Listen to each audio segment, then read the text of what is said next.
मर जाना मगर इन 6 लोगों पर कभी तरस मत खाना। दर्शक बंधुओं, आज की कहानी बड़ी ही प्रेरणादायक है और जीवन में उतारने योग्य है। आपसे निवेदन है कि वीडियो को अंत तक जरूर सुनिए। किसी पर्वत पर एक वृक्ष के खोखले में एक विशाल गिद्ध रहता था, जो बूढ़ा और कमज़ोर हो गया था। साथ ही साथ वो अंधा भी था। इसलिए उस वृक्ष पर रहने वाले पक्षी अपने भोजन में से थोड़ा थोड़ा भोजन उसे खिला दिया करते थे। गिद्ध भी अपने अनुभव ज्ञान की बातें सुनाकर उन समस्त पक्षियों का प्रिय और आदर का पात्र बना हुआ था। इस प्रकार उस वृक्ष का वातावरण बहुत ही सुखद था। एक दिन की बात, एक बिलाव पक्षियों के बच्चों को खाने के लिए उस पेड़ पर आ जाता है। बिल्ले को देखकर पक्षियों के बच्चे घबराकर ची ची ची करने लगे। बच्चों की डरावनी आवाज़ सुनकर गिद्ध ने जोर से पूछा, कौन हो भाई?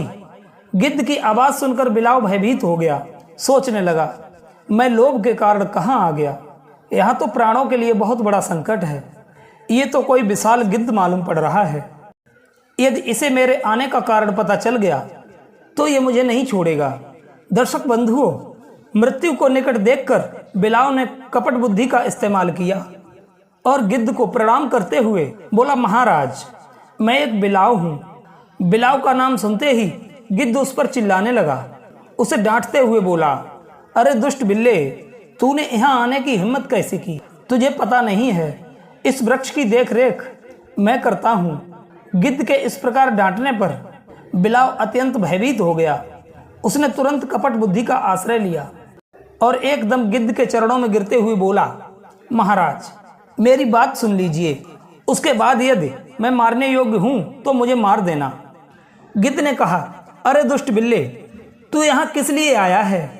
तुझसे भला भलाई की उम्मीद क्या की जा सकती है? तब बिल्ला कहता है, महाराज, मैं नित्य गंगा स्नान करता हूँ।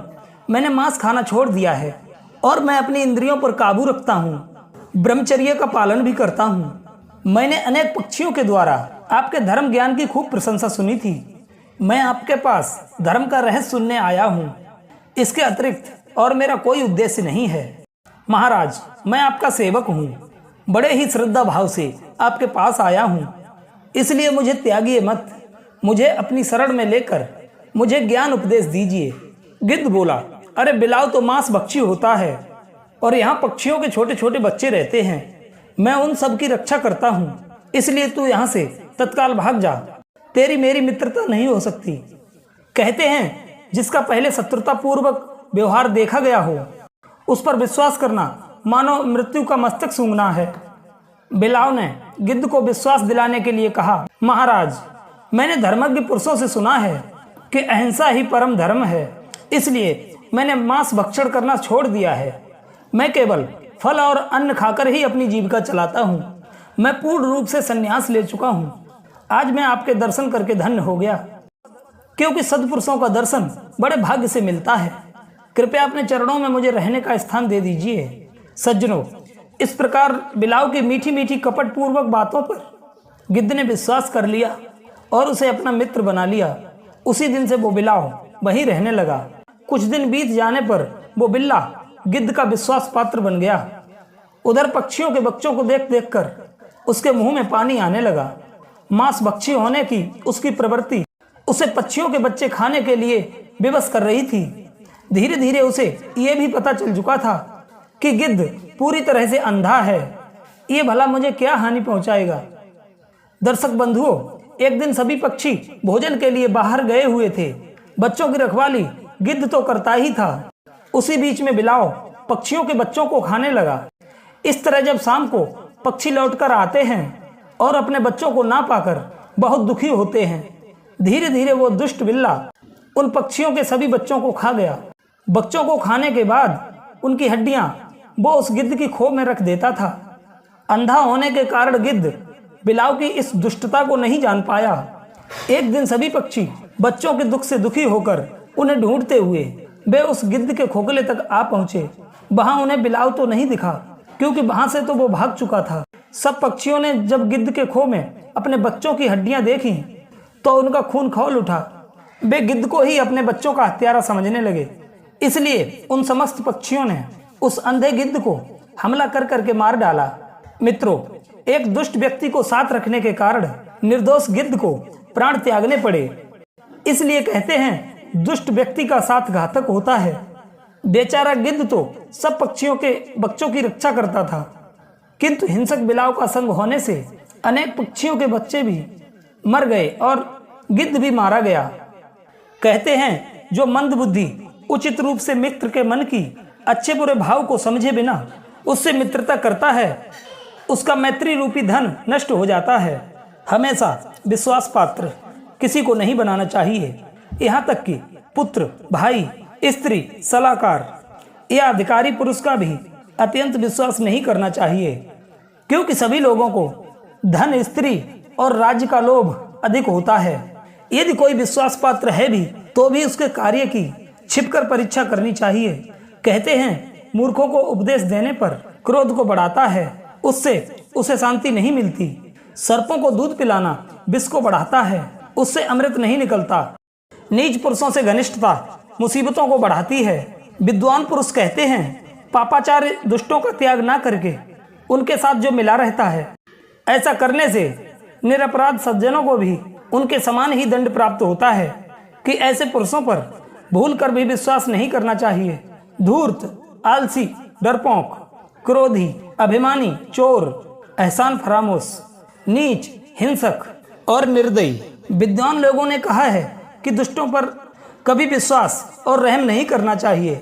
जिन लोगों ने दुष्टों पर विश्वास किया, उन पर दया दिखाई, उनका सर्वनाश हो गया। इन 4 चीजों पर यदि व्यक्ति विश्वास करके या रहम खाकर शेष छोड़ देता है, एक दिन वही उन चारों को प्रबल होने पर उन्हीं के हाथों मारा जाता है। इसलिए इन पर कभी दया नहीं दिखाएं, और कभी दया भाव मन में उत्पन्न हो भी तो भी सामने वाले के गुण दोष और स्वभाव को ठीक से जान लेना चाहिए।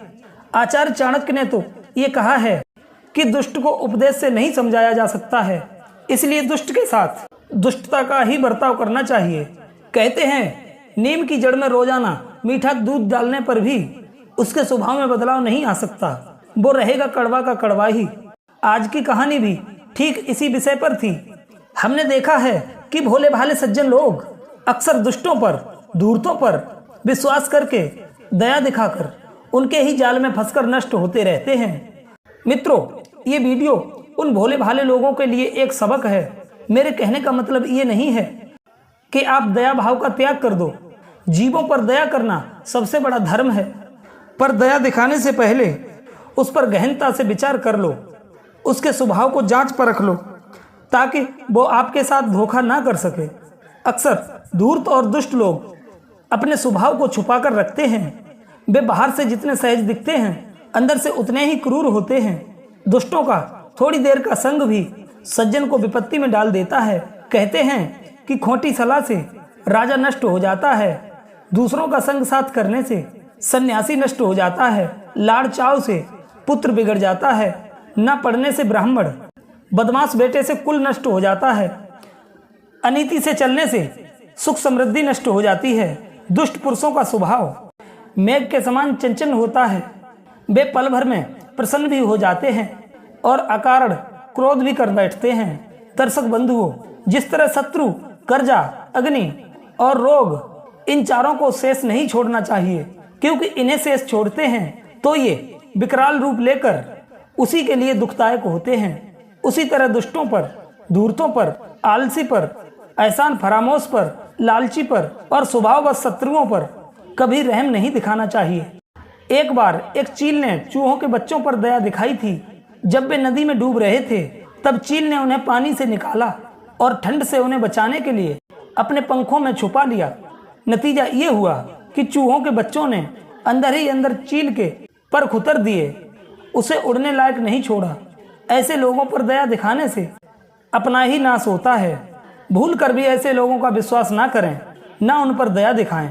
दुष्ट व्यक्ति हमेशा दुष्टता से ही समझता है। प्रिय मित्रों, इस कहानी के विचार यदि पसंद आए हों तो वीडियो को लाइक करना और चैनल को सब्सक्राइब करना। मिलते हैं अगली कहानी में। आप सभी का बहुत बहुत धन्यवाद। जय श्री कृष्णा।